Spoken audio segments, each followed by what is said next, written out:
built in 1893 and came to the village of Wharles in 1894 as a brand new machine.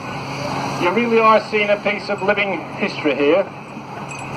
Isaac Ball always referred to this as being his favourite engine. He was known to say, "I bought that when I had no money."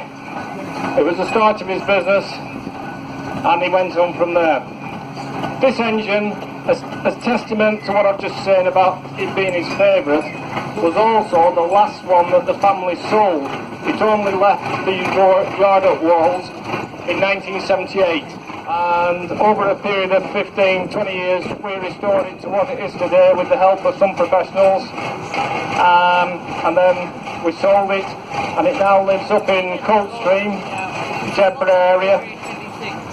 The driver and custodian of the engine at the moment is Anthony Cools, who you'll see wheeling the steering wheel, and he's the chairman of the National Traction Engine Trust, so we're very pleased to have Anthony and Isaac's favourite engine back in the village where it all began. Thank you, Anthony. Following behind that, we have the two 15-ton rollers.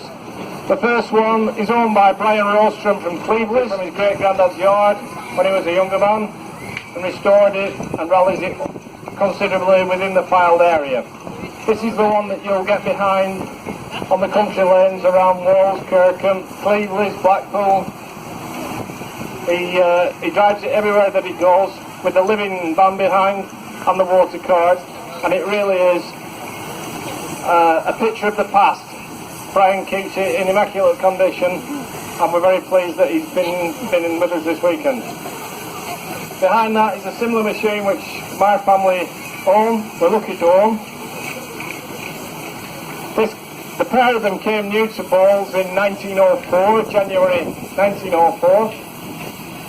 This particular one was kept by Wharles until 1969 and was then owned by Mr. John Webster from Tarleton, who had the furniture shop.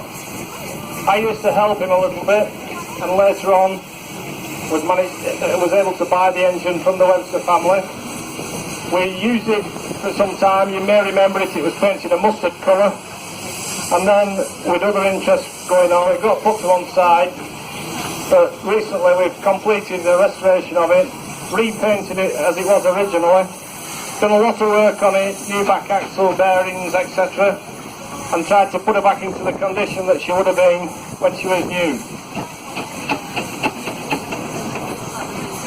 Behind that, one of our long distance attendees, Mr. Richard Parrott, has come all the way from Thetford in Norfolk with this Burrell traction engine.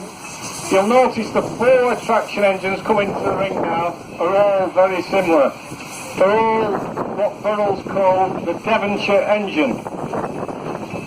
The design was small and compact for the Devonshire country lanes, but the engine was sold in other parts of the country apart from Devon, and it was a favourite with Isaac Ball in Lancashire for the small Lancashire lanes, small Lancashire farmyards, stackyards that they needed to get into. The first engine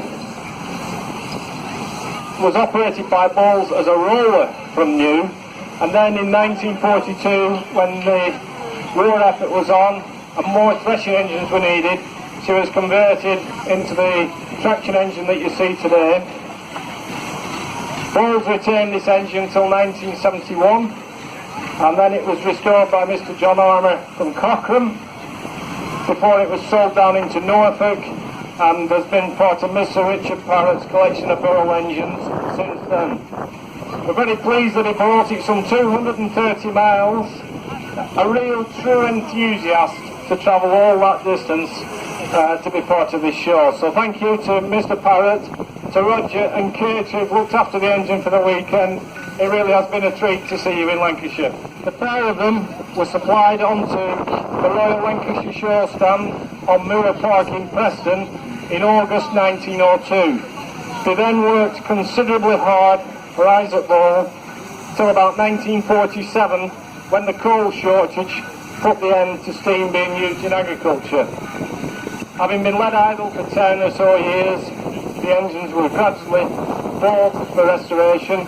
General Buller was restored by Peter Ball and a chap called David Eller, at Leargate Garage, and we keep it in the condition that it was restored to in 1958. So you won't see an engine other than General Buller really, which is as Wharles painted and operated them. Andrew Goddard's engine follows closely behind, and that is towing an engine called Admiral Togo, which again, both these engines left Wharles Yard in the late 1950s, early 60s. Mr. Goddard bought General Duet and kept it at his home at Barton before moving down into Wiltshire, and the family actually drove that engine for 200 odd miles from Barton down to Malmesbury in Wiltshire.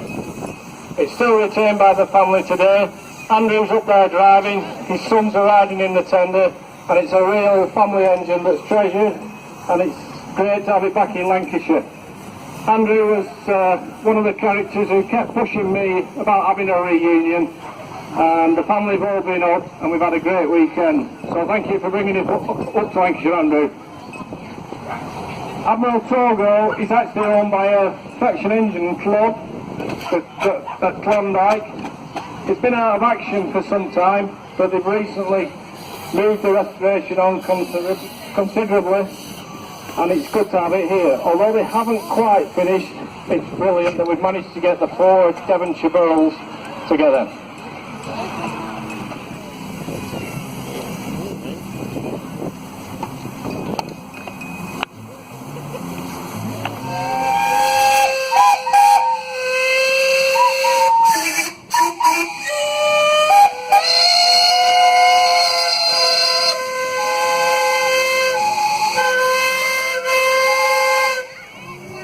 Cheers, thanks very much.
If I get back home.